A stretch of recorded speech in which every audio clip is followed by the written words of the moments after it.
नमस्कार दोस्तों, आप सभी का स्वागत है आपके अपने YouTube channel digital job line में। कैसे हो आप सभी? आशा करता हूं सभी स्वस्थ होंगे। तो आज हम बात करेंगे कंप्यूटर के टॉपिक मेमोरी के बारे में। मेमोरी क्या होती है? मेमोरी होती है याददाश्त। मेमोरी होती है याददाश्त, या फिर बोलेंगे हम इसको स्टोरेज। जैसे हमारा दिमाग है, हमें कुछ चीजें ऐसी होती है जो हमें परमानेंट याद रहती है। जैसे बर्थडे हो गया हमारा खुद का, वो हमें परमानेंट याद रहता है। लेकिन किसी फ्रेंड का या फिर क्लोज फ्रेंड के छोड़कर किसी और फ्रेंड का जो बर्थडे है वो हमें याद नहीं रहता है। कभी कभी याद आ जाता है, जब हमें उनसे पार्टी लेनी होती है तब याद होता है, लेकिन परमानेंट याद नहीं होता। तो वैसे ही कंप्यूटर है, कंप्यूटर में भी स्थायी मेमोरी होती है और अस्थायी मेमोरी होती है। जैसे हमारे दिमाग में स्थायी मेमोरी भी है और अस्थायी मेमोरी है, परमानेंट भी है और परमानेंट नहीं भी है। कुछ टाइप देखते हैं हम ऐसे ही मेमोरी के। मेमोरी को हम दो भागों में विभाजित करेंगे। मेमोरी को हम दो पार्ट में डिवाइड करेंगे। दो टाइप की मेमोरी होती है। कौन कौन सी? एक तो होती है सर प्राथमिक मेमोरी। एक तो होती है प्राथमिक मेमोरी और एक होती है द्वितीयक मेमोरी। एक होती है द्वितीयक मेमोरी। एक होती है प्राथमिक मेमोरी और एक होती है द्वितीयक मेमोरी। प्राथमिक मेमोरी को बोलते हैं हम प्राइमरी मेमोरी।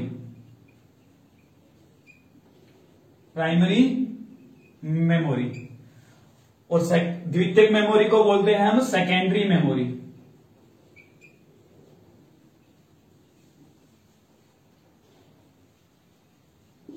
प्राथमिक मेमोरी को बोलेंगे हम प्राइमरी मेमोरी और द्वितीयक मेमोरी को बोलेंगे हम सेकेंडरी मेमोरी। अब देखो प्राथमिक मेमोरी है, प्राथमिक मेमोरी को हम तीन भागों में बांटेंगे। तीन भागों में हम बांटेंगे। कौन कौन से? एक रैम, एक होगा रोम और एक होगा कैश। एक होगा कैश। ये कैश लिखा हुआ है, लेकिन इंग्लिश में अगर हम इसे पढ़ेंगे तो कैचे मत पढ़ना इसे, ये कैश ही है। अब रैम है। रैम कितने टाइप की होती है? रैम दो टाइप की होती है। रैम दो टाइप की होती है। कौन कौन सी? एक होती है एस रैम और एक होती है डी रैम। एक होती है एस रैम और एक होती है डी रैम। वैसे रोम कितने टाइप की होती है? रोम कितने टाइप की होती है? वैसे तो चार टाइप की होती है रोम, लेकिन हमें इंपॉर्टेंट तीन ही है, तीन को याद रखना है। एक होती है पी रोम, एक होती है ई पी रोम, एक होती है double E P ROM. Double E P ROM. दोबारा देखो, मेमोरी है, मेमोरी को हम दो भागों में बांटेंगे। एक तो होगी हमारी प्राइमरी मेमोरी, प्राथमिक मेमोरी, एक होगी द्वितीयक मेमोरी, सेकेंडरी मेमोरी, या इसे हम सहायक मेमोरी भी बोल सकते हैं। ये मेमोरी की सहायक मेमोरी होती है। प्राइमरी मेमोरी है, प्राथमिक मेमोरी है, उसको हम तीन भागों में डिवाइड कर देंगे। एक तो होगा रैम, एक होगा रोम और एक होगा कैश मेमोरी। रैम है, रैम कितने टाइप की होती है? रैम दो टाइप की होती है सर। एक होती है एस रैम स्टैटिक और एक होती है डायनामिक। एक होती है एस रैम, एक होती है डी रैम। वैसे ही रोम है, रोम कितने टाइप की होती है? तीन टाइप की होती है। एक होती है पी रोम, एक होती है ई पी रोम, एक होती है डबल ई पी रोम होती है। एक तीसरी होती है कैश मेमोरी। फिर हम बात करते हैं द्वितीयक मेमोरी। द्वितीयक मेमोरी, सहायक मेमोरी या सेकेंडरी मेमोरी, एक ही बात है। द्वितीयक मेमोरी देखो कौन सी होती है? एक तो होगी सीडी, डीवीडी और floppy, hard disk, external hard disk भी आती है, या फिर यहां पे लिख लो आप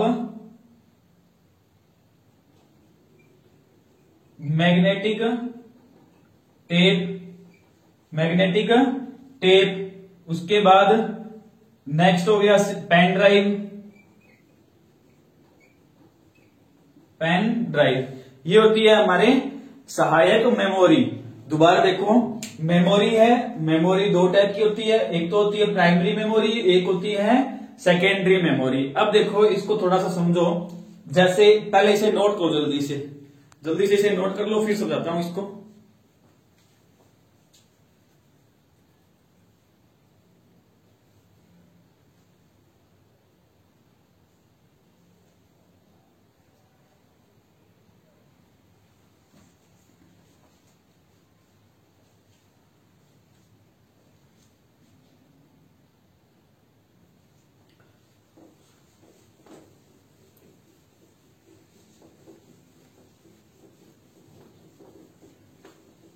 देखो, जैसे हम मार्केट में से फोन लाने गए, हमने कोई फोन खरीदा, XYZ कोई भी कंपनी है, ठीक है।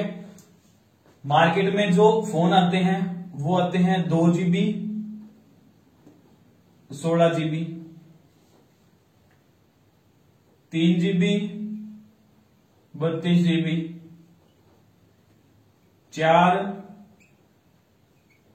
64, 6, 128 और नया मॉडल भी लॉन्च हो गया 8, 128, 8, 128। इस टाइप में बाजार के अंदर मार्केट में हमें मॉडल मिलेंगे 2 GB, 16 GB, 3 GB, 32, 4, 64, 6, 128 या फिर 8, 128। मार्केट में ये फोन अवेलेबल है।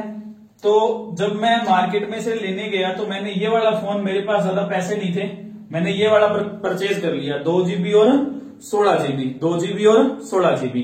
तो ये जो 2 GB है ये तो है इसकी रैम, ये जो 2 GB है ये है इसकी रैम, और जो 16 GB है वो क्या है, उसकी रोम, वो है क्या, उसकी रोम है।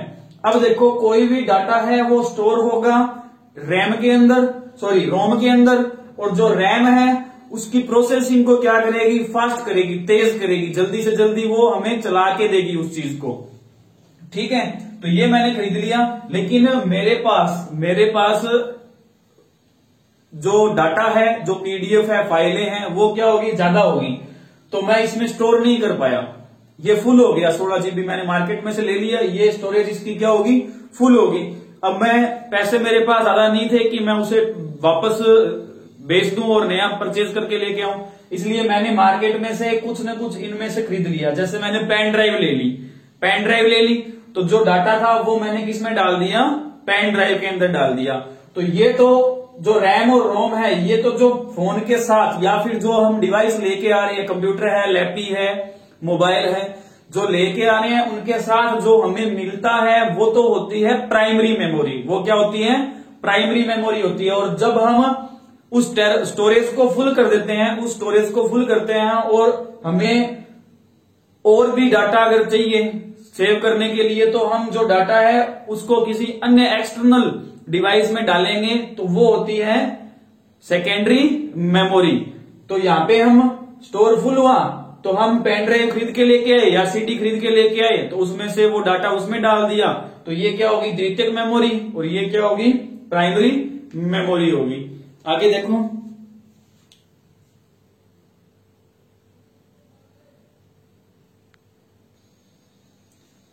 आगे हम बात करते हैं सबसे पहले रैम के बारे में। क्या है, अलग अलग इनको पढ़ेंगे हम तो पूरा डाउट क्लियर हो जाएगा, पूरा का पूरा डाउट क्या होगा, क्लियर हो जाएगा। देखो, रैम प्राथमिक मेमोरी, प्राइमरी मेमोरी में सबसे पहले पढ़ रहे हैं हम रैम। रैम की फुल फॉर्म सबको पता होगी, random access memory, random access memory. Random का मतलब होता है, देखो फुल फॉर्म में ही सब कुछ क्लियर हो जाएगा। रैंडम है, रैंडम का मतलब होता है अपने आप, रैंडम का मतलब होता है अपने आप, और एक्सेस का मतलब होता है चलना। जो अपने आप चलता है, किसी डिवाइस की स्पीड गति बढ़ा रहा है, अपने आप चल रहा है, वो क्या है? रैंडम एक्सेस मेमोरी है, रैम है ये एक गति बढ़ाने के लिए इसका उपयोग किया जाता है। कोई भी डाटा है, जैसे हम कोई गेम खेलते हैं, एक एग्जांपल दे रहा हूं, जैसे मार्केट में गेम चल रहा है पबजी, मार्केट में गेम चल रहा है पबजी, 1 GB का है, हमने इंस्टॉल कर लिया इसको, तो वो किस में जाएगा? वो जाएगा सर रोम के अंदर। वो किस में जाएगा? रोम में जाएगा। रोम में चला गया। अब अगर हमारे पास रैम नहीं होती तो वो उसे प्रोसेसिंग लेके उसे स्टार्ट करने के लिए कम से कम 2 या 3 दिन लगा देता, लेकिन जब रैम आई तो रैम आने से उसने हाथों हाथ उसको क्या कर दिया? स्टार्ट कर दिया। अब जो गेम चल रहा है, अब मैं गेम खेल रहा हूं, तो जब मैं गेम खेल रहा हूं तो वो किस में चलेगा? वो चलेगा रैम के अंदर। और जैसे ही मोबाइल की बैटरी लो होगी, जैसे मान लेते हैं जैसे मोबाइल की बैटरी लो होगी और मोबाइल हाथों हाथ स्विच ऑफ हो गया, तो जैसे ही मोबाइल स्विच ऑफ हुआ तो वापस वो गेम था वो रैम से निकलकर वापस किस में चला गया? रोम में चला गया। वापस किस में चला गया? रोम में चला गया। तो सिर्फ रैम है, रैम किसके लिए काम आ रही है? स्पीड बढ़ाने के लिए। सिर्फ किसके लिए काम आ रही है? कोई भी चीज की स्पीड बढ़ाने के लिए काम में किसको लेते हैं? हम रैम को लेते हैं। डाटा हमारा स्टोर रोम में ही रहता है। अब देखो, जैसे ही लाइट गई तो वापस वो चला गया उधर रोम के अंदर, तो हम ये बोल सकते हैं भी रैम है वो एक स्थायी मेमोरी नहीं है, वो एक अस्थायी मेमोरी है, वोलेटाइल मेमोरी है। वो क्या है? एक वोलेटाइल मेमोरी है। तो हम यहां पे लिखेंगे कि रैम एक अस्थायी मेमोरी है, अस्थायी मेमोरी है। रैम एक अस्थायी मेमोरी है, या फिर हम इसे बोलेंगे वोलेटाइल मेमोरी। सबसे इंपॉर्टेंट क्वेश्चन बनता है, सबसे इंपॉर्टेंट है ये वाला। रैम है एक वोलेटाइल मेमोरी है, या फिर हम इजी भाषा में बोल सकते हैं कि लाइट गई सब खत्म, लाइट गई सब खत्म, अस्थायी मेमोरी है। अब देखो, जैसे एमएक्स प्लेयर के अंदर मैं कोई पिक्चर देख रहा हूं, जैसे मेरे पास कोई फिल्म पड़ी है, जैसे बाहुबली फिल्म है, मैंने उसको डाउनलोड किया, तो डाउनलोड करेंगे तो वो किस में जाएगी? रोम में जाएगी, स्टोरेज में जाएगी। फिर जब मैं उसको स्टार्ट करूंगा तो वो किस में आ जाएगी? रैम में आ जाएगी। वो किस में आ जाएगी? रैम में आ जाएगी। फिर जैसे ही मैंने एमएक्स प्लेयर के अंदर उसको चलाया तो कुछ देर बाद में, जैसे मैंने आधी फिल्म देखी तो मोबाइल हो गया स्विच ऑफ, बैटरी लो होगी, बैटरी लो हुई तो फिर वापस ऑन किया, मैंने प्लग लगाया, चार्ज किया, उसको वापस ऑन किया, तो वापस ऑन करने के बाद जैसे ही हम उसको चलाएंगे तो वो वहां से रैम में नहीं रहेगी, वो रोम में चली गई थी। वापस उसे स्टार्ट करेंगे, फिर वो रैम में आएगी, और रैम में आएगी, वहां पे रैम हमें ऑप्शन दिखाएगी रिज्यूम का। तो ये काम रहता है किसका? रैम का रहता है। और रैम उस चीज को फास्ट कर देती है, उसकी गति क्या करती है? तेज करती है, उसे जल्दी प्रोसेस करके जल्दी से हमें रिजल्ट देने की कोशिश करती है। अगर रैम ना हो तो कोई भी, जैसे मैंने फिल्म पे क्लिक किया चलाने के लिए, तो वो प्रोसेसिंग के लिए कम से कम 1, 2, 3 दिन भी ले सकती है। तो उस चीज की गति को स्पीड कौन बढ़ाता है? रैम बढ़ाता है। रैम को क्या बोलेंगे? Random access memory. रैम एक अस्थायी मेमोरी है, वोलेटाइल मेमोरी भी बोल सकते हैं इसको। इसी में याद रखोगे आप, तो लाइट गई तो सब खत्म, लाइट गई तो सब खत्म। यह किस काम आती है? यह कोई भी काम की गति को बढ़ाती है, कोई भी काम की गति को बढ़ाती है। कौन? रैम की फुल फॉर्म मोस्ट इंपोर्टेंट है, और यह एक स्थायी मेमोरी है, अस्थायी मेमोरी है। यह एक अस्थायी मेमोरी है, इसे क्या बोलेंगे? वोलेटाइल मेमोरी बोलेंगे। लाइट गई तो सब खत्म, और यह कोई भी काम हो उसकी गति को क्या करती है? तेज कर देती है, स्पीड कर देती है। जल्दी से नोट करो, फिर उसके टाइप देखते हैं।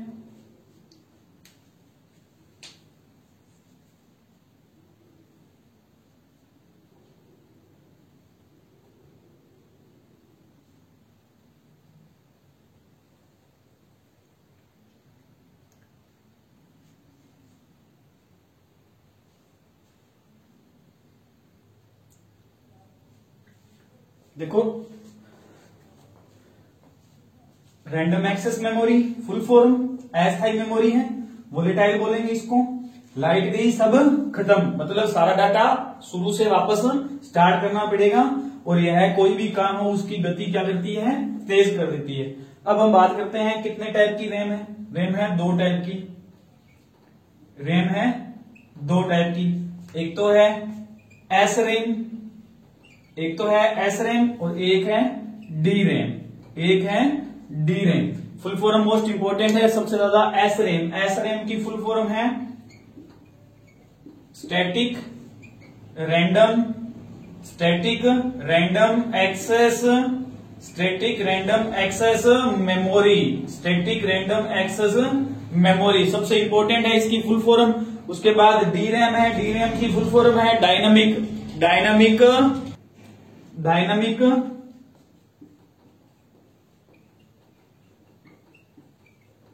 रैंडम एक्सेस मेमोरी सबसे इंपॉर्टेंट है, याद रख लेना। S RAM, D RAM. S RAM है वो किसकी बनी होती है, यह फ्लिप फ्लॉप की बनी होती है, यह फ्लिप फ्लॉप की बनी होती है। यह किसकी बनी होती है, फ्लिप फ्लॉप की बनी होती है। इसे बार बार रिफ्रेश नहीं करना पड़ता, इसे बार बार रिफ्रेश नहीं करना पड़ता। लिख लेना आप, इसे बार बार रिफ्रेश नहीं करना पड़ता, इसे बार बार रिफ्रेश नहीं करना पड़ता, जबकि इसे बार बार रिफ्रेश करना पड़ता है। फिर उसके बाद लिखना यह इसमें एक इलेक्ट्रॉनिक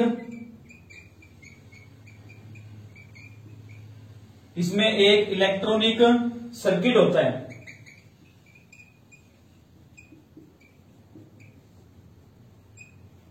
जिससे बिट्स फ्लो होते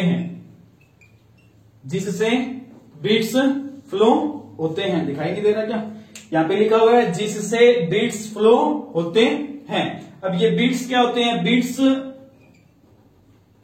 बिट्स होते हैं 0 और 1, 0 और 1 नेटवर्किंग के द्वारा आते रहेंगे और जाते रहेंगे, बिट्स फ्लो होते रहेंगे। ठीक है, 0 और 1 जिसकी भाषा कंप्यूटर क्या है, समझता है, जिसकी 0 और 1 की भाषा ही कंप्यूटर क्या है, समझता है। दोबारा देखो, स्टैटिक रैंडम एक्सेस मेमोरी, यह किसकी बनी होती है, यह फ्लिप फ्लॉप की बनी होती है। यह किसकी बनी होती है, फ्लिप फ्लॉप की बनी होती है। इसे बार बार रिफ्रेश नहीं करना पड़ता, इसमें एक इलेक्ट्रॉनिक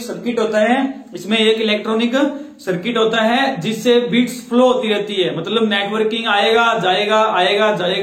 कई बार नहीं चेक करते हम, जब मोबाइल चला रहे हैं तो कई बार स्पीड क्या होती है, फुल तेज चलती है, तो कोई भी पिक्चर देख रहे हैं वो इजिली चलती जाती है। लेकिन कई बार क्या होती है, बफरिंग होती है, गोल गोल सर्कल सा चलता रहता है, तो वो क्या होती है, बिट्स फ्लो होती है। वो वहां पे स्टैटिक रैम के अंदर क्या हो रही है, बिट्स फ्लो हो रही है नेटवर्किंग के द्वारा, इंटरनेट से कभी 0 1 बिट्स फ्लो हो रही है, तो इसमें एक इलेक्ट्रॉनिक सर्किट होता है जिससे बिट्स फ्लो होती है। फिर हम बात करते हैं डायनामिक रैम की। इसमें देखो इलेक्ट्रॉनिक चार्ज होता है, इसमें इलेक्ट्रॉनिक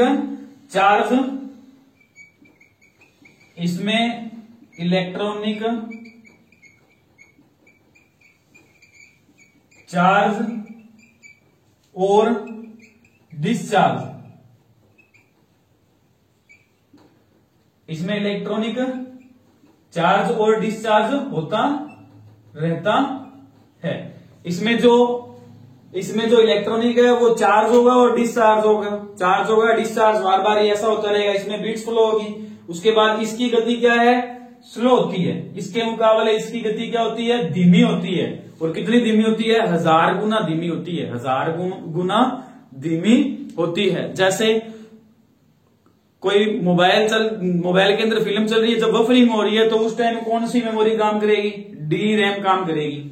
और जब सही चल रहा है तो उस समय एस रैम काम करेगी। उसके बाद देखो इसमें इलेक्ट्रॉनिक चार्ज होता है, इसे बार बार रिफ्रेश करना पड़ता है, इसे बार बार बार बार रिफ्रेश करना पड़ता है। इसे बार बार रिफ्रेश करना पड़ता है, और कितनी बार? 1 सेकंड में 100 बार रिफ्रेश करना पड़ता है इसे। 1 सेकंड में कितनी बार? 100 बार रिफ्रेश करना पड़ता है। फिर उसके बाद में इसकी गति क्या होती है? इसके मुकाबले धीमी होती है। इसकी गति क्या होती है? गति धीमी।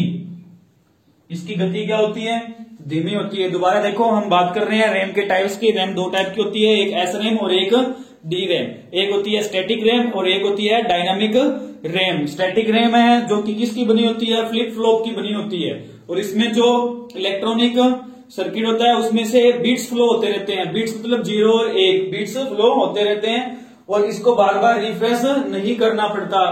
इंपॉर्टेंट क्वेश्चन है, वो ये बोलेगा निम्नलिखित में से किस रैम को बार बार रिफ्रेश करना पड़ता है या नहीं करना पड़ता? ऑप्शन दे देगा हमें। तो सबसे इंपॉर्टेंट याद रखना, फुल फॉर्म भी याद रखना। बीट्स फ्लो होती है, बीट्स मतलब 0 और 1 एक दूसरे फ्लो होती रहेगी। फिर उसके बाद है D RAM, dynamic random access memory. इसमें इलेक्ट्रॉनिक चार्ज और डिस्चार्ज होता रहता है, और इसे बार बार रिफ्रेश करना पड़ता है। जल्दी से इसे नोट करो, फिर आगे करते हैं।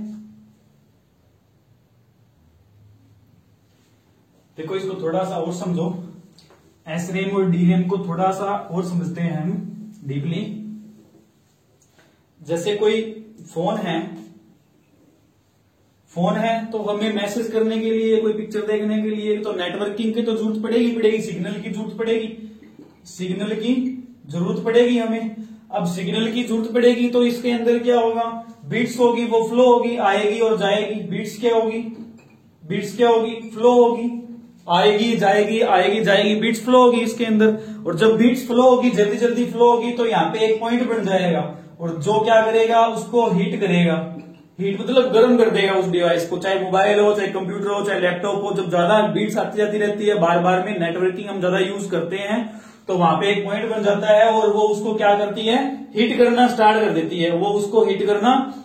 देती है। तो जब ये ज्यादा हीट हो जाता है, तब उसे हम, जब बीट्स जल्दी जल्दी फ्लो कर रही है, उस टाइम के अंदर एस रैम काम कर रही है, तो उसे कुछ देर के लिए रेस्ट देने के लिए जो बफरिंग होती है, जो गोल गोल सर्कल घूमता है, उस समय कौन सी रैम काम करती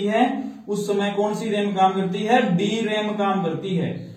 उस डिवाइस को थोड़ा रेस्ट देने के लिए कौन सी डिवाइस काम करेगी? डी रैम काम करेगी। जब सब कुछ सही चल रहा है उस समय तो एस रैम काम करेगी, और उसे अगर वो हीट हो गया तो उसे रिफ्रेश करना पड़ेगा, और रिफ्रेश करने के लिए कौन सी रैम काम करेगी? डी रैम काम करेगी। इसलिए ज्यादा मोबाइल के अंदर एप्लीकेशन नहीं रखनी चाहिए, क्योंकि ज्यादा एप्लीकेशन रखेंगे तो वो ज्यादा नेटवर्किंग मांगेगी, ज्यादा नेट मांगेगी।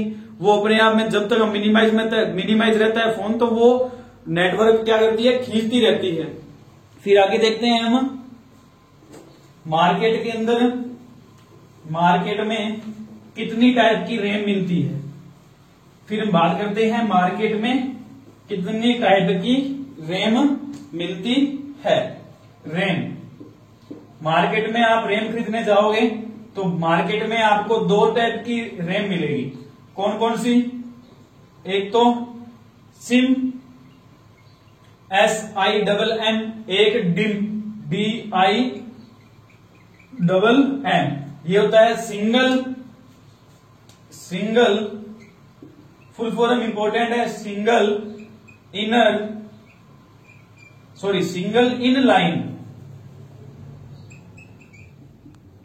Line memory module. याद रखना, इंपॉर्टेंट है, single in line memory module. और ये होती है डिम का हो गया dual in line memory module. इसमें 72 पिन लगी होती है, इसमें 72 पिन लगी होती है, और इसके अंदर 128 पिन लगी होती है। तो याद रखना, मार्केट में कितने टाइप की रैम मिलती है? 2 टाइप की रैम मिलती है। एक होती है SIMM, एक होता है DIMM। Dual in line memory module 72 pin होती है इसके अंदर, और ये होता है dual in line memory module. इसमें कितनी पिन होती है? 128 पिन होती है। जल्दी से इसे नोट कर लो। फिर हम बात करते हैं रोम की। फिर हम बात करते हैं रोम।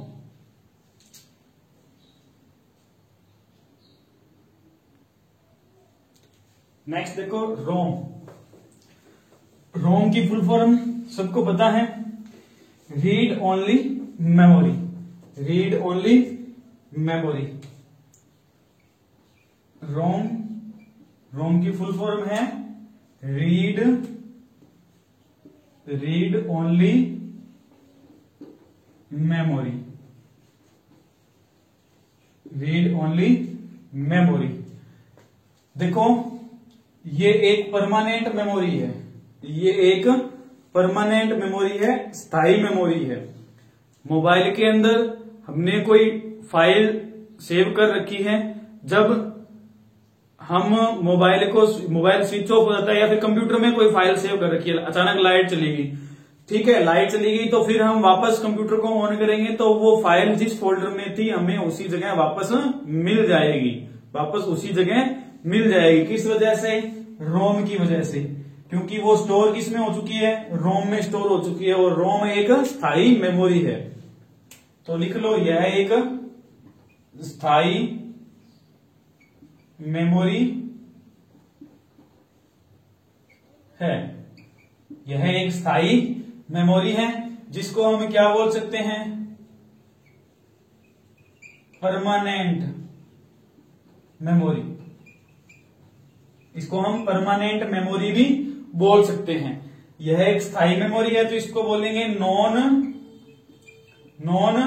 वोलेटाइल। नॉन वोलेटाइल मेमोरी है ये एक, दूसरा नाम है। मोस्ट इंपोर्टेंट है वोलेटाइल और non volatile. Most important question है, बहुत बार एग्जाम्स के अंदर पूछे जा चुके हैं, इसलिए ध्यान रखना वोलेटाइल और नॉन वोलेटाइल। तो रोम है जो एक नॉन वोलेटाइल मेमोरी है। उसके बाद देखो रोम कितने प्रकार की होती है? रोम कितने प्रकार की होती है? रोम होती है 3 प्रकार की। रोम कितने प्रकार की होती है? 3 प्रकार की। वैसे 4 है लेकिन याद 3 का ही रखना है, चौथी इंपॉर्टेंट नहीं है, इतनी सिलेबस से बाहर है। एक हो गया पी रोम, एक हो गया ई पी रोम, एक हो गया डबल ई पी रोम। ये हो गया programmable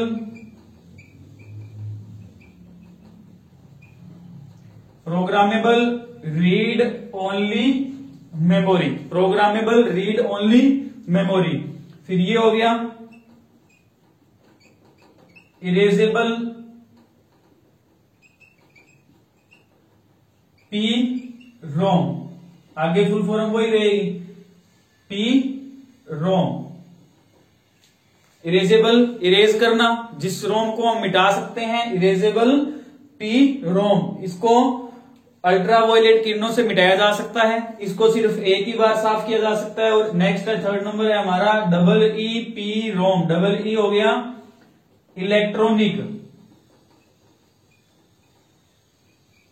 electronic E P ROM. सिर्फ 3 शब्द ही याद रखने हैं, 3 अक्षर ही याद रखने हैं। Programmable read only memory, erasable read only memory और electronic erasable programmable read only memory. इसका याद रखना है प्रोग्रामेबल, आगे रोम सेम फुल फॉर्म रहेगी। फिर इसका याद रखना है erasable programmable read only memory, electronic erasable programmable read only memory. जल्दी से नोट करो, फिर इन तीनों पे डिस्कस करते हैं।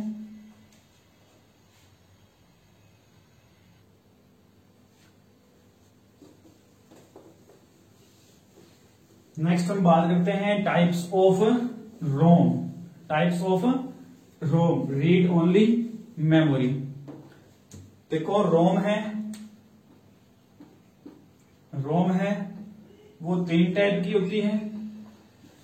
3 टाइप की होती है। एक तो होती है पी रोम, एक होती है ई पी रोम, एक होती है double E P ROM.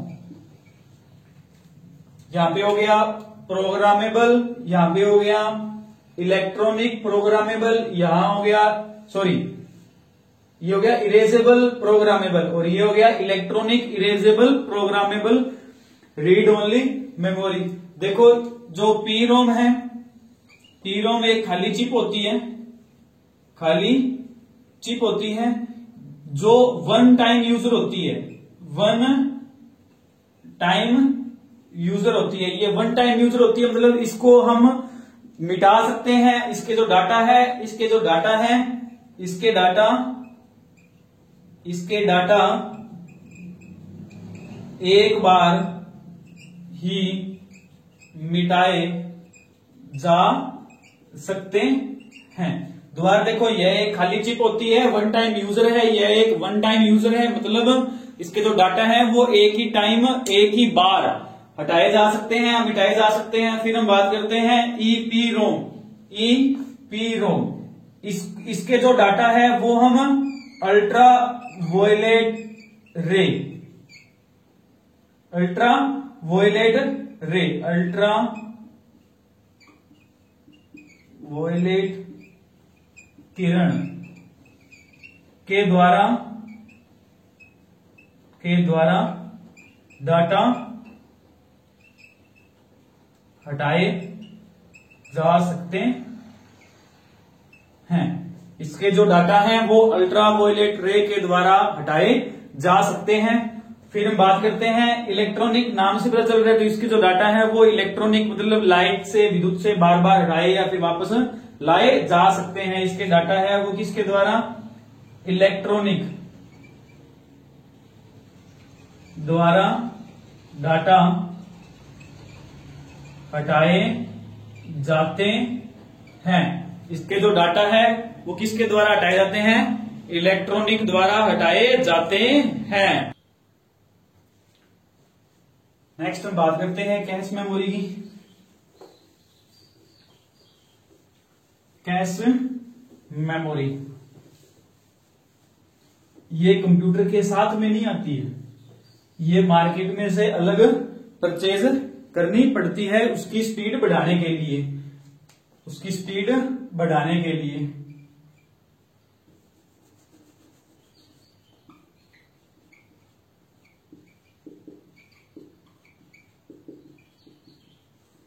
Cache memory, अब देखो क्या होता है कैश मेमोरी, कि जैसे ये एक सीपीयू है, सीपीयू सेंट्रल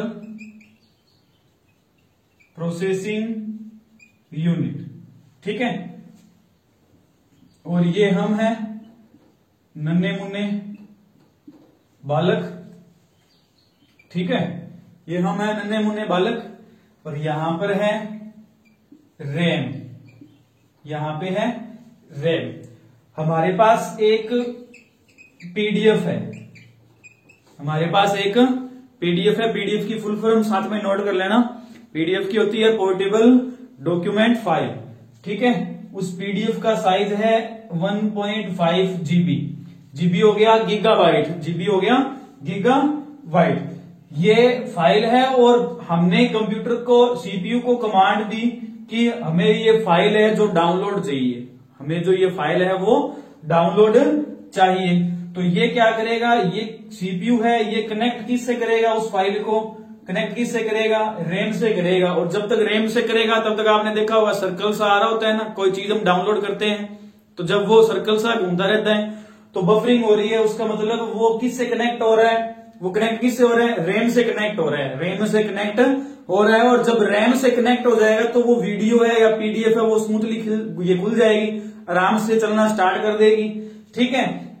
तो ये जो काम किया ना, ये जो काम किया, मान लेते हैं कि उसने ये फाइल खोल के दे दी हमें और फिर वो आराम से चल रही है, लेकिन मानते हैं कि जो ये फाइल थी या कोई वीडियो है, कुछ भी है, ये खुलने में मानते हैं कि 100 घंटे का समय लग रहा है। एग्जाम्पल दे रहा हूं एक, मानते हैं कि सीपीयू रैम से कनेक्ट होने में मान लेते हैं कि 100 घंटे का समय ले रहा है, तो जो 100 घंटे का समय ले रहा है तो टाइम ज्यादा लग रहा है। अगर हम सीपीयू के अंदर कैश मेमोरी लगवा लेते हैं, अगर इसमें हम कैश मेमोरी लगवा लेंगे, इसमें हम कैश मेमोरी लगवा लेंगे तो जो 100 घंटे में काम हो रहा था वो कितने घंटे में हो जाएगा? 1 घंटे में हो जाएगा। सिर्फ कितने घंटे में हो जाएगा? 1 घंटे में हो जाएगा। इसका कहने का मतलब ये हो गया कि जो कैश मेमोरी है वो क्या करती है? स्पीड को 100 गुना बढ़ा देती है। स्पीड को कितने गुना? 100 गुना बढ़ा देती है। तो याद रखना कि कैश मेमोरी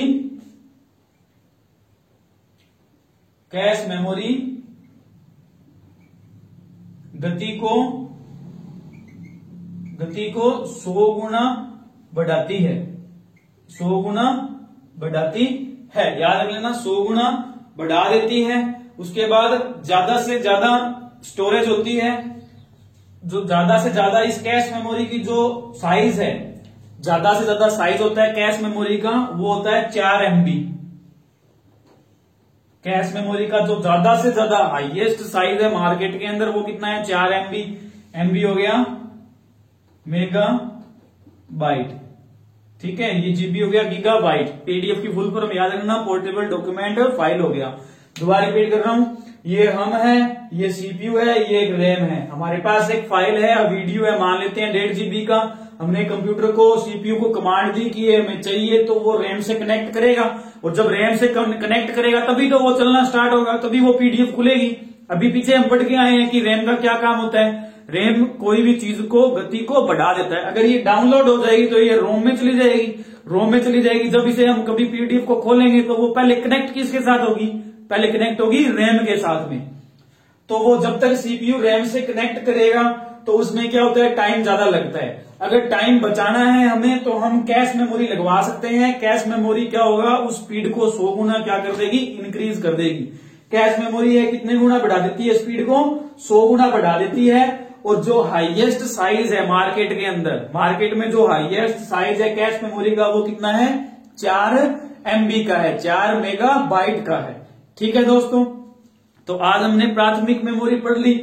कल नेक्स्ट क्लास में हम बात करेंगे सेकेंडरी मेमोरी, द्वितीयक मेमोरी के बारे में। तब तक के लिए नमस्कार, जय हिंद, जय भारत।